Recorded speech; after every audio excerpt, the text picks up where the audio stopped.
হাওর বাওর আর মরমী কবিদের স্মৃতি বিজড়িত সুনামগঞ্জ জেলার প্রবাসীদের সংগঠন সুনামগঞ্জ জেলা সমিতি ইউএসএ ইনকের নবনির্বাচিত কার্যকরী কমিটির অভিষেক ও সাংস্কৃতিক অনুষ্ঠান অনুষ্ঠিত হয়েছে।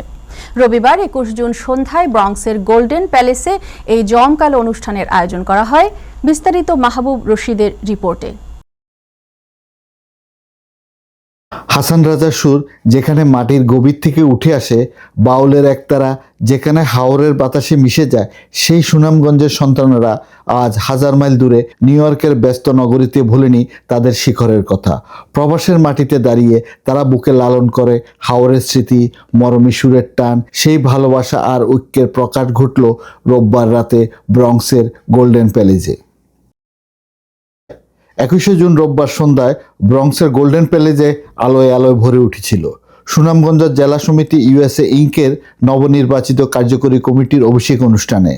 জড়ো হয়েছিল প্রবাসের নানা প্রান্ত থেকে আসা সুনামগঞ্জের মানুষেরা, যাদের চোখে স্বপ্ন, বুকে দায়িত্ব আর মনের কোণে অনেকটা দূরে ফেলে আসা জন্মভূমির স্মৃতি।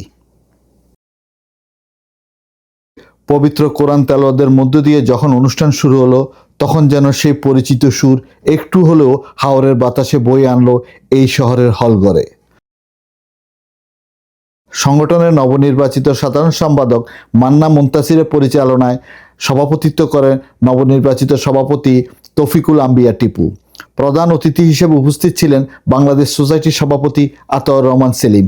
পাশে ছিলেন কমিউনিটির বিশিষ্ট ব্যক্তিবর্গ, জালালাবাদ অ্যাসোসিয়েশনের সভাপতি বদরুল খান, নিউ ইয়র্ক অ্যাসেম্বলি স্টেট 87 প্রার্থী জাকির চৌধুরী সিপিএ, উপদেষ্টা সদরুল নূর ও আব্দুল শহীদ, হবিগঞ্জ জেলা সমিতির সভাপতি সাব্বির হোসেন, জালালাবাদ ইনকের সহসভাপতি শফিউদ্দিন তালুকদার, মুক্তিযোদ্ধা তোফায়েল চৌধুরী, বাংলাদেশ সোসাইটির সাবেক যুগ্ম সম্পাদক সিরাজউদ্দিন আহমেদ সোহাগ সহ আরও অনেকে। বক্তারা বলেন, ২০০২ সালে যেই সংগঠনের জন্ম, সেই সুনামগঞ্জ সমিতি আজ প্রবাসের বুকে একটি পরিবারের মতো। নবনির্বাচিত ২৩ সদস্যের কমিটি ৩ বছরের জন্য দায়িত্ব নিয়েছে, শুধু পদ নয়, একটি প্রতিশ্রুতি নিয়ে।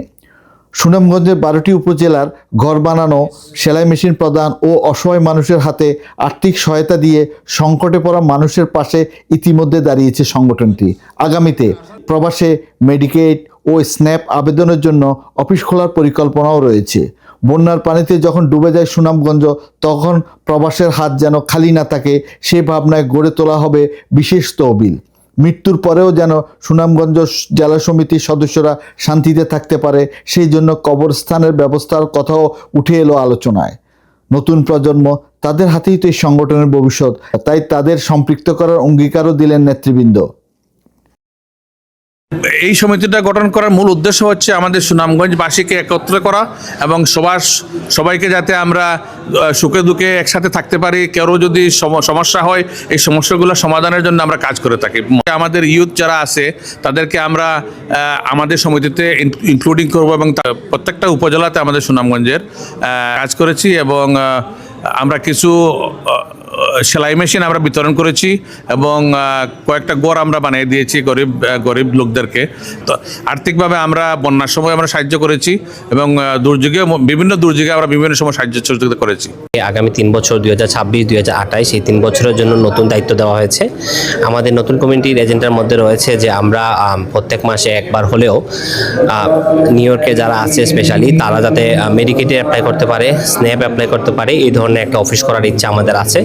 একই সাথে আমাদের নতুন কমিটির ইচ্ছা আছে আমরা কবরস্থান দেখব, যদি মনে হয় যে এটা আমাদের বাজেটের মধ্যে আছে, সুযোগ সুবিধা ভালো আছে, ওইটাও আমাদের ইচ্ছা আছে। একই সাথে আমরা বাংলাদেশেও কিছু প্রজেক্ট হাতে নিচ্ছি। বাংলাদেশে আপনারা জানেন যে সুনামগঞ্জ একটা বন্যা কবলিত এরিয়া, বন্যার্তদের জন্য আমরা একটা ফিক্সড ফান্ড তোলার চেষ্টা করব। রাতের শেষ প্রহরে যখন সঙ্গীতের সুরে মুখরিত হলো গোল্ডেন প্যালেস, তখন চোখ বন্ধ করলে হয়তো মনে হচ্ছিল দূরে কোথাও হাওরের জলে ভাসছে একটি নৌকা, আর তাতে বসে কেউ গান গাইছে হাসন রাজার গান।